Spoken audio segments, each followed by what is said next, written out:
Hi and welcome back to my YouTube channel. I am just making an update today. I haven't been on the map too much, but some crazy things are happening. So I wanted to show you guys where to start. Let's start like we always do, up in Alaska. Alaska, as you know, brings energy down into the west coast of the United States and disperses from there. This is according to the Dutch Sins method, which we know is pretty much most of the time accurate. So up here in Alaska, there is significant energy coming through. Let's just click on some of these bullets. These are earthquakes. Anything above a 2.8 is a little suspicious. So far we're pushing them, and there's a 2.9, but most of them are 2.2 so far. 2.5 normal. 2.8 a little bit up there. 2.9 a little up there. 3.9. 2.0 pretty okay. 2.2 normal. I swear I just looked at this and there is a few suspicious ones. Okay, so there's a 3.5. We have a 3.9 and a 3.5. I think one more. Yes, a 3.8. Let's check this one in the Bering Sea.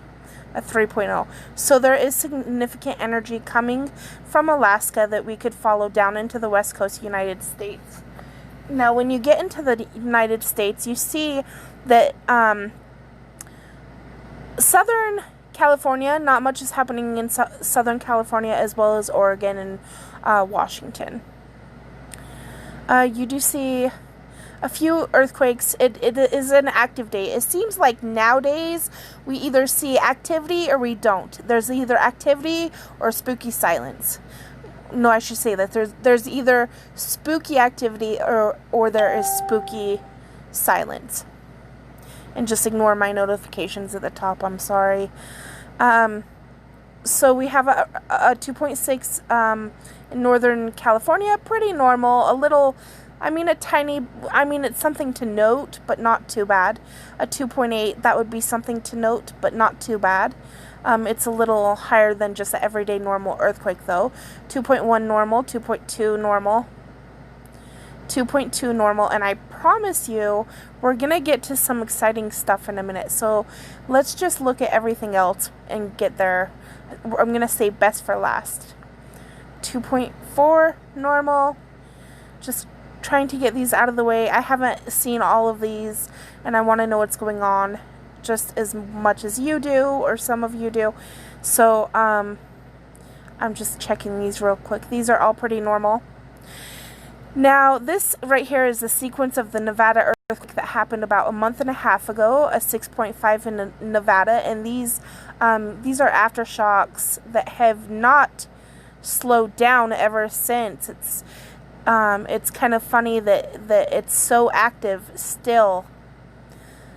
2.6, 2.9, those are, 2.9 is a little bit higher, but when you see this one that's kind of far away, a 3.3, that's definitely something to note. Not really that big of a deal, but it's something to note. A little unusual. Now, there is something really unusual. We're going to get to that in just a second, but I want to finish my thought real fast. What was I saying? I just forgot what I was saying. So, the Nevada sequence is so active, and the Ridgecrest sequence from last year is still going on. They still have aftershocks from that sequence, and I don't know, but I think these are some of the longer sequences that the USA has ever recorded. We have Idaho. Is this Idaho? Where am I? Yeah. We have Idaho right here, and they're experiencing daily earthquakes from aftershock earthquakes from an earthquake about 2.5 months ago. 2.8, 2.4, 2.8, and they're not that small either. Sometimes they're 2.8 all the way up to a 4.2.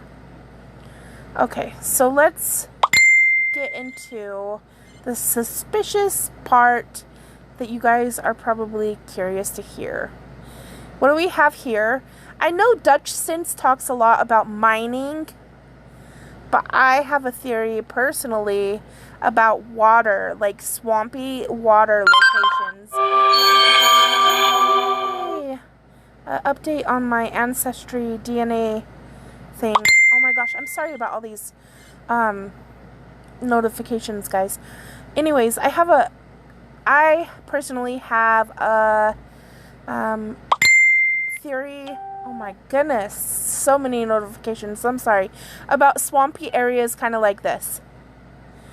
When you see stuff like this, I think there's earthquakes a lot of the time in those areas, and that would be due to a hydrogen theory, just a theory that the water seeps into the floor, makes hydrogen, and earthquakes are sometimes actually hydrogen explosions or triggered by hydrogen explosions. Anyways, this swarm that you're seeing right here, that's a big swarm for everyday activity. This is very unusual. It gets even more unusual when you see how big some of the magnitudes of some of these are. 3.7, 3.8. So those are almost 4.0s. 2.1, normal. 2.9, a little up there, normal. 3.2, kind of funny, huh? 0.2, normal. 2.3, normal. 2.3, normal. 4.6, that's almost a 5.0. 2.3. 2.3. 2.8, 2.8, 2.9, 2.2. So I've been a little bit busy today. As some of you know, I've had a big mix-up with a car dealer selling me a car that wasn't supposed to be sold. So now I'm car shopping again and dealing with an investigation case against this dealership. And it's been hard for me. So I just wanted to quickly come and make a quick update. I'm sorry that I'm talking a little fast and I'm not getting into too many details with everything, but I wanted to talk about what's happening because this sequence of swarm activity, this is not usual. It's very abnormal. I would not doubt with any part of my heart that there would be a 4.2 or let's say a 4.5 even within the next 36 hours. I mean, this can go up to all the way up to maybe a 6.5 or even higher. I definitely do think that there's going to be 4.5-ish activity here within the next 36 hours. So I wanted to come on here and say that will there be a big earthquake here? Maybe there's definitely going to be what I believe is about 4.5-ish activity in this area, with the potential of becoming bigger. Don't be scared, be prepared.